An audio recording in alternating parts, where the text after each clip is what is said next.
I'm coming through. When the growth look good on you, best believe they wanna screw now. I've been trying to climb, devil threw me in the dark. Baby, don't be insecure, you can still go make a mark like blow. Could never let them drain my soul now. Blow. Table turning like doorknobs, wow. Blow. I think I'm about to set sail. I'm a walking, living legend, walking with my chest out. Life keep dealing me cards, I keep feeling it.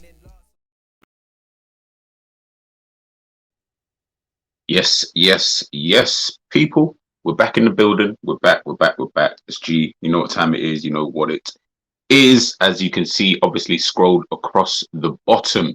Guys, have you smashed that like button? Have you subscribed to the channel? We are on the road to 400 subscribers. And as you can see today, we are talking about Liverpool and just doing a quick little roundup and just an outlook, just to kind of, take a look at the rest of the season, talk about the last month, obviously with a couple of the games that we've had, Real Madrid, Bournemouth, a bit of news coming out, obviously Luis Diaz returning, Mason Mount news, James Ward-Prowse news, all these kind of various different things, just my thoughts and opinions on that. But as I said, please, if you guys haven't subscribed to the channel, I have to keep reiterating that, please make sure you smash that subscribe button, man.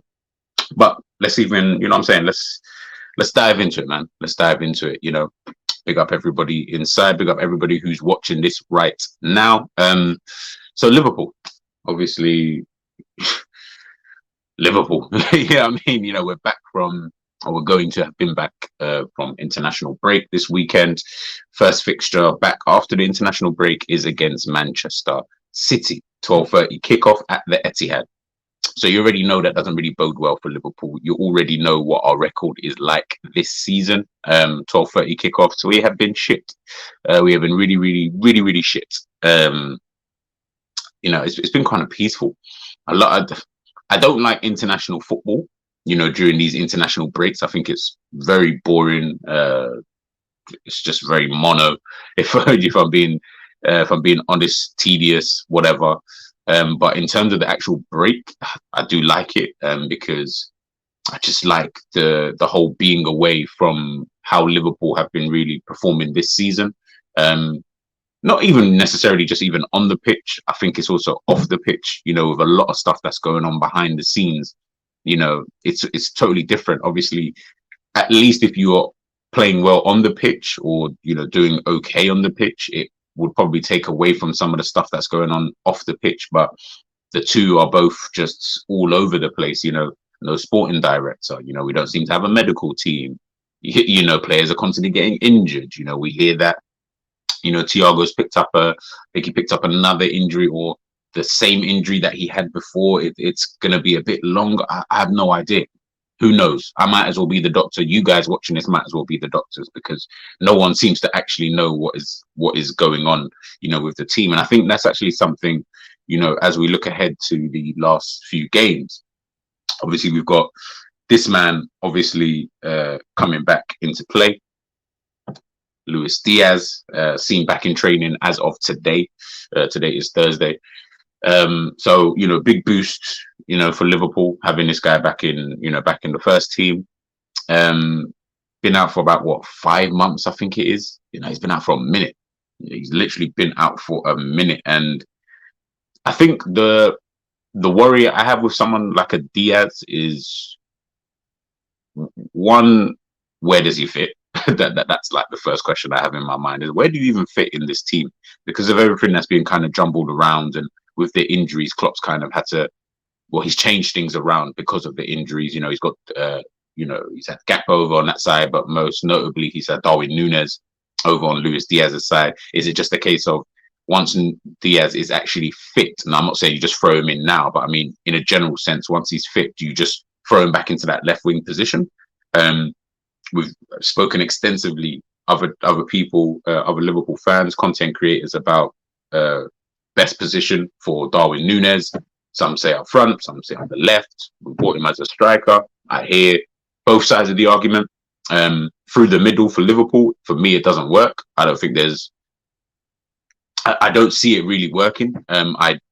You'd have to completely change the way that you play in order to have him through the middle. And I don't see Klopp wanting to do that. Hence the reason why Gakpo down the middle for me is a lot better than Nunes down the middle. Meaning, what do you then do with Darwin Nunes? Do you just have him as a backup striker to someone? Do you play him on the left-hand side? But then if you play him on the left-hand side, then we have that conversation about Luis Diaz. As I said, Darwin Nunes is bought as a number 9. But unfortunately, you cannot play number 9 for Liverpool because you don't have the what's the words? The attributes that a number 9 under Klopp needs. Not necessarily, not in a general sense. He has attributes, very good physical attributes. But in terms of how Klopp wants that number 9 to play, Darwin Nunes does not fit that in any way, shape, or form, which is fine. Absolutely fine. You just got to find another position, or he just got to be a backup striker where he will be the different type of striker that kind of comes on in games. But we've seen that he kind of prefers to have Cody Gakpo in that position. And to be honest with you, I can see why, because Cody Gakpo does exactly what he wants from his number 9. So again, we go back to it, where in the end, does this man play? Do you know what I mean? Where does he fit into all of this? Now, this is also a good conundrum for Liverpool, by the way, you know, being able to have these kind of players on the bench. You know, I mean, Luis Diaz shouldn't be guaranteed a starting place. That much I know is clear. I don't care what anyone says. I don't care what anyone thinks in regards to Diaz. I know a lot of people have their thoughts and opinions on someone like a Diaz and how good you really think he is. I think he's okay. I don't feel like we missed him that much. I don't feel like if he was back in the squad that we missed him, you know, so much. If I'm being totally honest with you, I don't think it's really that deep. I don't really see what he would have changed that much. If I'm being realistic, like if I'm being real realistic, I've never really looked at him like that. I do think he's just different than what we are kind of used to. But he's a very good option, type of different option to kind of have. I don't think he should be guaranteed a starting place, though. I feel like you got to earn that place back now. Yeah, do you know what I mean? Like, I'm not starting you ahead of anybody. I think you got to sit on the bench for a long time, you know, because of the injury mainly. But also, we've seen players in your position, and it just looks like it fits a bit better, in my personal opinion. But of course, anything can change. You know, things can move around. You know, team gets new players in, and things just start looking a bit different potentially. I have no idea. So, but that's just my opinion in terms of, you know, when I look at someone like a Luis Diaz. But you know, we'll kind of just wait and see. Obviously, you know, these are Liverpool's remaining fixtures. Add in Fulham. I think it's Fulham at home should be slotted in. I think between the Spurs and Brentford game. I'm not 100%, but I feel like it's squeezed in between those two. But obviously, we've got City away, Chelsea away, so 2 away games. Arsenal at home, Leeds away, Forest at home, West Ham away, Spurs at home, Brentford at home, Leicester away, Villa away, Southampton away, and I think the Fulham game is at home. So looking at these fixtures and posted out by Anfield Edition, obviously they're asking, will we get the top 4? I'll give you guys my quick prediction now. I don't know how many points it will leave us on, so I'm not going to calculate all of that up, but I'll say lose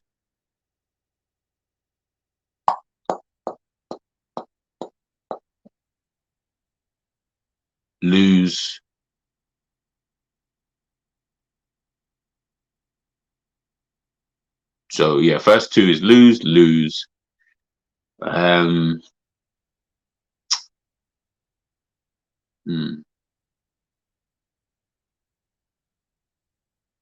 You know what? No, I'll take that back. Lose, draw,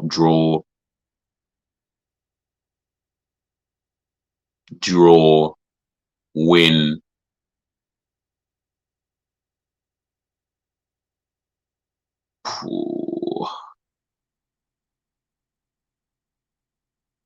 draw, win,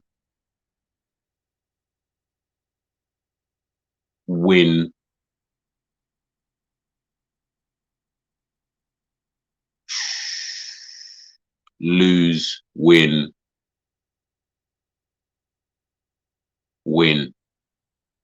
and I think we'll beat Fulham at home.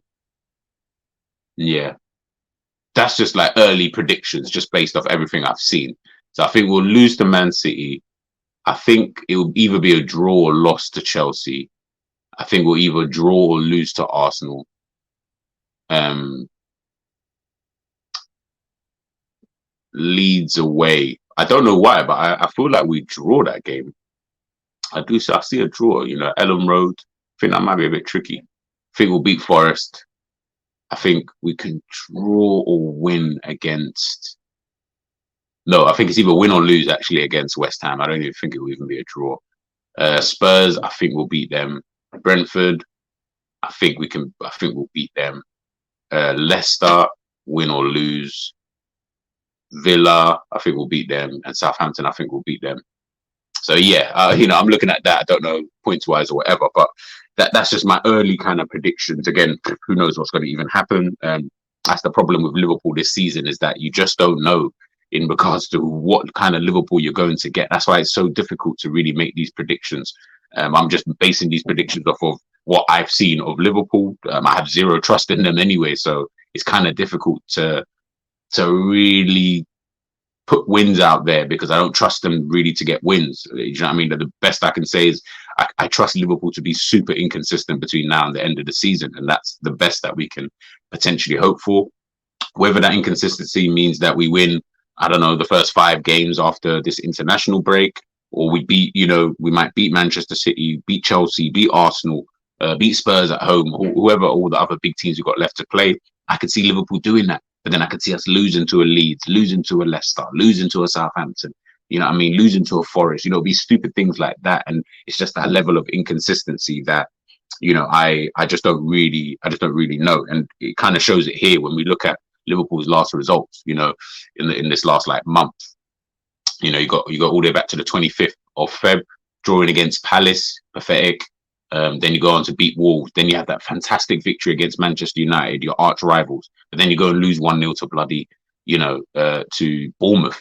Then obviously you lose to Real Madrid, which was expected. But the fact that you lost to Bournemouth, I think that is the level of inconsistency because, in this kind of run here, to be honest with you, if you're looking at potentially losing a game, let's say you go from Crystal Palace, Wolves, Man United, Bournemouth to Real Madrid, in your mind, the 2 losses that should have actually come should have been from Real Madrid and Manchester United, not from bloody Bournemouth and Real Madrid, and getting a draw against Palace. That should all be wins. It should all be wins if you're looking at it, from the outside looking in. But with the way that Liverpool have been playing this season, that's just the kind of thing that you've got to expect. Do you know what I mean? It's just one of those kind of seasons that you really just don't know what's realistically going to kind of happen. And like I said, looking at the league table, people are asking, are we going to get that top 4? Do you think we can get that top 4? And I'm looking at it and I'm thinking, I feel it will be between us and Tottenham, because I do think a team like Newcastle, they've got quite a few teams left to play, difficult games left. I don't know if they're going to have enough to be able to get enough points. I mean, at the moment, they're sitting, 5 points ahead of us, so I can't really chat. But I'm looking at even Brighton as well. If Brighton keep up this momentum, can Brighton obviously get in there potentially? But I think maybe us, let's put it this way, at the end of the day, between 4th and 7th, I think that's what I'm looking at. I don't count Brentford or Fulham, into this. I don't think they'll be able to do enough. But from Brighton up to Tottenham, I think it could get very, very, very, very tricky in regards to the top 4. So at the moment, Tottenham are in there. Yeah, I think again, early prediction: do Liverpool get the top 4? I think it will so depend on how Tottenham are going to be between now and the end of the season. They're lucky though, because at the moment they've got this point gap over us. I think I will have a better picture once we match up in games with Tottenham. How far are we from behind Tottenham? If we're still the same amount of points, then no, Tottenham will get that top 4 or Newcastle, but Liverpool won't have enough to, in my opinion, to be able to get there. So that's 2 games in hand that we've got over Tottenham. That's if we can close that gap. If we do not close that gap, then that's when I don't think we'll get top 4. But I think we're only going to get top 4 if Tottenham fail, Newcastle, drop off. That's the only way we're going to be able to get it. It's not going to be through how good we are. Even if we win all of our games between now and the end of the season, I still think it would have then turned out that Tottenham have probably fumbled the bag somewhere. Newcastle probably fumbled the bag, somewhere. kind of thing, just due to how inconsistent we've been over the course of the season. And these last, I think it's 12 games. Is it 12 games? Yeah, last 12 games that Liverpool have got. I think it's not really enough for me to look at it and think, oh, maybe there's signs there or something. I don't think we're going to see anything different between now and the end of the season in terms of personnel, in terms of playing style. Or I'll be very surprised anyway if the playing style kind of changed. If Klopp suddenly just started playing this majestic football, which we know is not really realistically going to happen. I think between now and the end of the season, I think what we're going to start seeing is just maybe again, we don't know with Liverpool and how the performances have been this season from some of the players. We go back and look at the Bournemouth game in itself. The application from the team just wasn't there. The application from some of these players, your Van Dijks, your Trent Alexander-Arnolds, Mo Salahs, Fabinho, a lot of these players this season, you can just see it in the way that they're playing on the pitch. Your application isn't there. Whether you've got the excuse of being tired, which is probably seems like I've heard Van Dijk speak about, being tired, but then you're the same one who turns around and says you want to keep playing, you want to play some more football. Make up your mind, which one is it? Do you want to play or are you tired? You can't have both, to be honest with you. Either you shut up and you just play, or you take that break that you desperately need.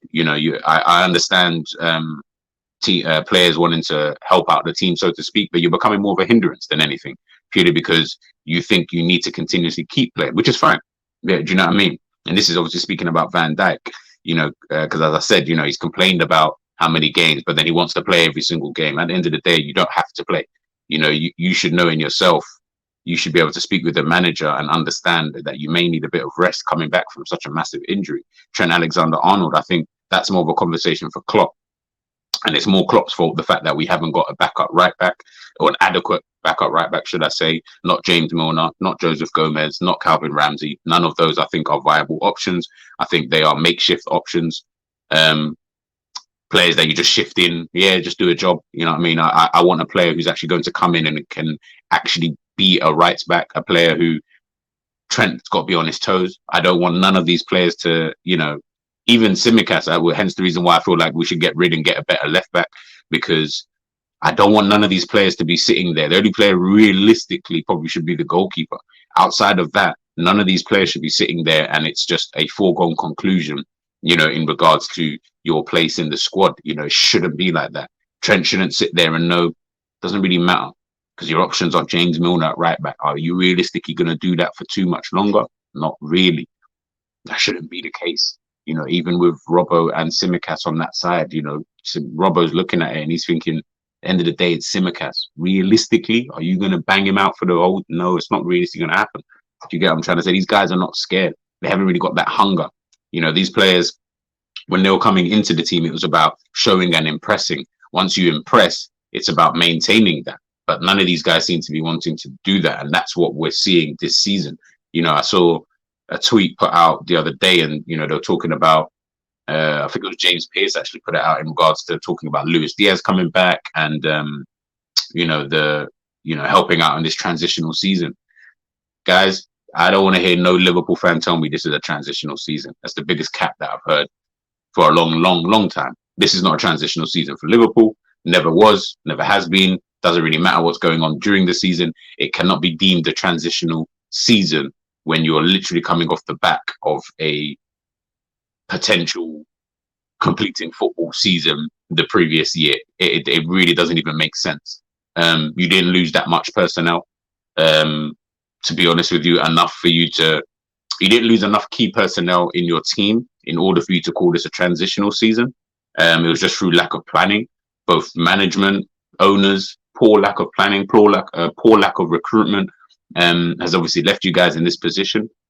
So, I said this right at the beginning of the season when people were saying, once we could see that this is going to be one of those kind of funny seasons. A lot of people kept saying, I'm not like, guys listening to this, please don't let anybody fool you. Don't let anybody twist up your way of thinking or stuff like that. This is not a transitional season at all. This is just a bunch of just BS, to be honest with you. Transitional seasons are always planned. They're never just seasons that just come out of nowhere. Regardless of what's happening, even during the season, you can't then all of a sudden we're just transitioning into the new Liverpool and it doesn't even work like that, you know. So don't let anybody trick you into thinking that it's a transitional season. Liverpool have just fucked up. That's effectively, we've just fucked up. It's just literally that we fucked up, and we kind of need a way to be able to get ourselves back. So I think that next season will actually be the transitional season. That's what I actually believe in terms of us signing players and getting rid of, you know, some of the dead weight and stuff like that. I think that will then be deemed, in my personal opinion, then the transitional season. But this season, now this is just a fuck up. So let's just see, obviously, you know, what happens. Speaking of, obviously, next season in terms of players and stuff like that. You got Fabrizio Romano talking about Liverpool. Mateus Nunes remains one of many midfielders monitored by Liverpool for the summer transfer window. Mason Mount, another option in the list, as reported weeks ago. Obviously, Keita and Ox will both be leaving on a free. So apparently, Liverpool will need to refresh the midfield. Posted up by Anfield Edition, Chelsea would demand a fee of 70 million, apparently, to sell Mason Mount in the summer. I don't want to talk about Mason Mount for too long, but no, I don't want Mason Mount.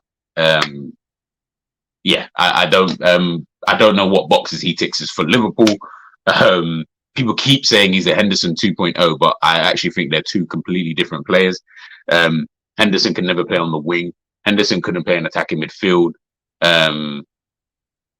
Henderson couldn't play on the left. Like, they're just two different kind of players. I don't really even see the similarities between the two. So I don't even understand where those similarities come from. I think any person who can run up and down and stuff like that, all of a sudden, yeah, he's a Henderson 2.0. Is that what it is? If so, guys, let me know in the comments. Maybe that's what it is with Mason Mount, is that he runs a lot.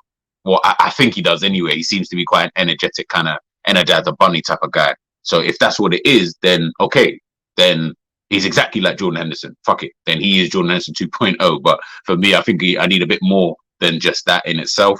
I don't think he's a poor player, to be honest with you. Regardless of obviously what I've said in the past, I don't think he's a shit player or anything like that. I just don't think it's the type of direction I want to be going in with the club. I think I don't think it's the type of direction I want to be going in with the club anyway, in terms of the profile of players that we are signing, regardless of what his squad status would be. I think it would be quite a difficult one because of how much he's going to want to come on, the type of status and role that he's going to want in the team. He isn't coming in here to do rotation. He's coming because he wants to play. Hence the reason why I think that's going to play a part into what he plans on doing, for any team, to be honest with you, next season, whether that be at Chelsea, whether that be at Liverpool, Bayern Munich. We've heard obviously interested. So I think it's going to be a bit of a tricky one with him in terms of how do you fit him in. As we know, again, we've got to remember, Jurgen Klopp is the manager at this football club. Jurgen Klopp does not rotate these players. Jurgen Klopp does not switch out players as much as like a Pep Guardiola or even a Graham Potter. So because he doesn't do these kind of things, we got to remember, is he even going to have a place though? Do you know what I mean? Is he going to even be able to play? That kind of thing. And, Klopp just sticks with his team and that's it. That doesn't bode well. That's why it's difficult to even bring certain players to this football club in terms of the status that they want within the club, because you're not joining a club or joining a team that you're going to get many chances. The only way you get chances in this team is if there's an injury. I mean, that's kind of likely, to be fair, with the way our injury list is kind of going. But you know what I mean? It's like, if I'm a player who wants to go to a team to achieve things and stuff like that, I don't think I would choose Liverpool, if I'm being honest, unless I'm guaranteed to start. If I'm guaranteed to start, then I might choose Liverpool. But if it's like, yeah, so you're going to be, nah, I'm all right. I'm good. I don't need to be, because you don't even rotate as it is. And I ain't got time to be waiting for someone to get injured potentially. And it just starts getting a bit long. Hence the reason why I think with someone like a Mount, I don't really know. And again, it's the type of profile, in player, that we're potentially looking at. Apparently Liverpool sent scouts out to watch James Ward-Prowse ahead of a potential move. So we're looking at relegation players. Again, James Ward-Prowse would be useful for Liverpool at the right price, apparently, from Ian Doyle.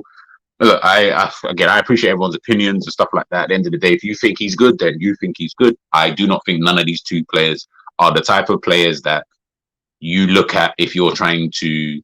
It actually depends on where you think you are as a club.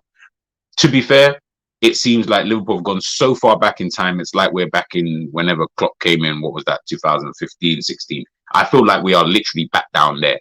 So if we are back down there, fair enough, then Mason Mount and James Ward-Prowse actually does make a bit of sense. I thought we were an elite club. I thought we were a club who were trying to win things.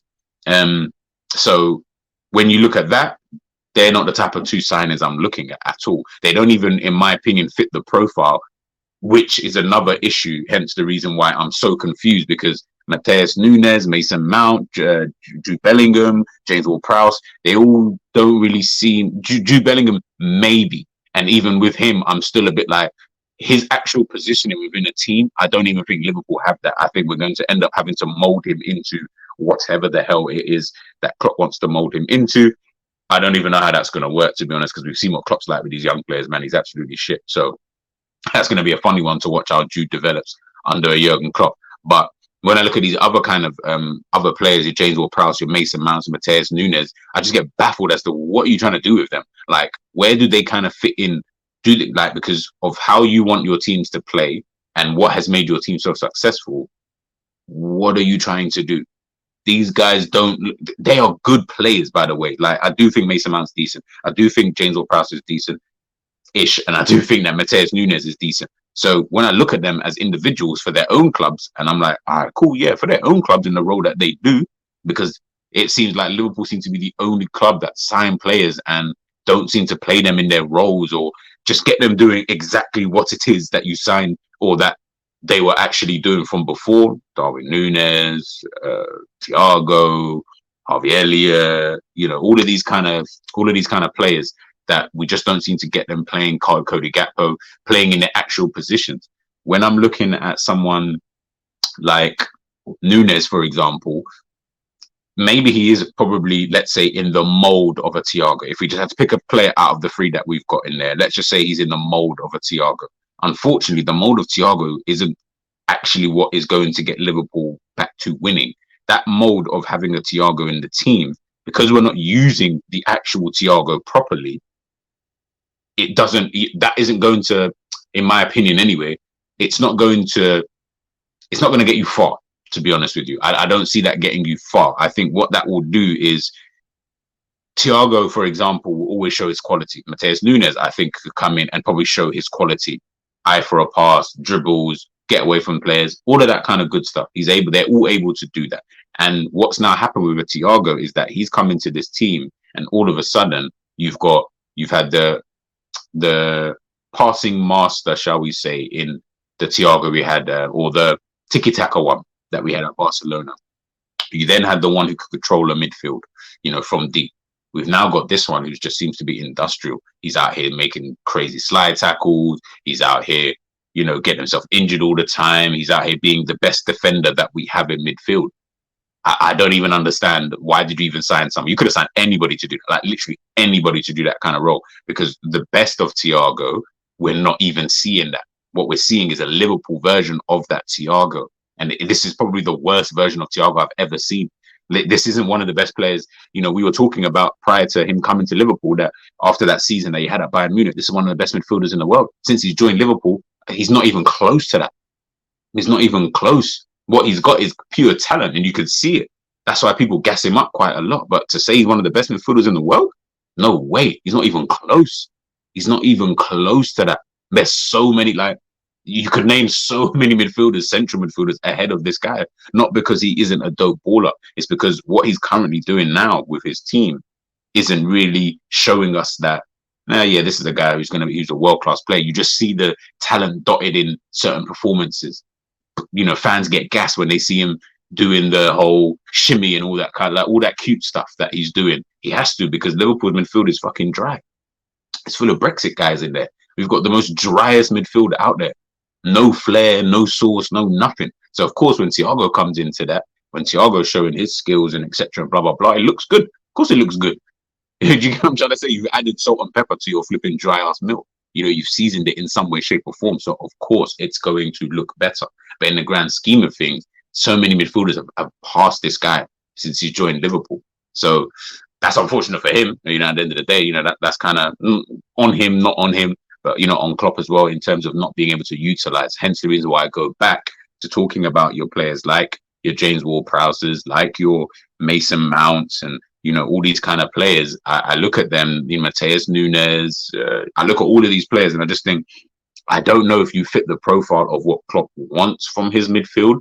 But then I think what's then going to happen is you might sign these guys and just get them to just fit your profile, as opposed to trying to, as opposed to it being the other way around. You're just going to try and, impose yourself. So let's just see how it happens. Some players are able to take to it. Some players might not be able to take to it. Let's just obviously wait and see, exactly, what happens. But, this is the league table, guys. We're currently in 6th. Level on games with Newcastle, still 5 points behind them. Brighton have got a game in hand over us. Win their game in hand, they will go ahead of us by 3 points. So it could be sitting 7th, potentially even 8th if Brentford win their next game before us, and all these kind of little variables. So things are not looking great. Heading into the last last stretch, of the season. Let me know in the comments, guys. What do you guys think when you look at this fixture list right here? Do you guys think that we will make top 4? I'm going to go out on a limb and say no. I don't see that happening, but miracles can happen. They tell me pigs can fly, so let's just wait and see as to what kind of happens, over there. Guys, as I keep saying, make sure you like, make sure you share, make sure you subscribe to the channel if you haven't done so already. Make sure you check out the Jerry James Show. Make sure you check out the Equalizer as well, Roms Knows Bets. Make sure you check out all of that. That is the Liverpool Roundup show done and dusted. I'm G and I am outie.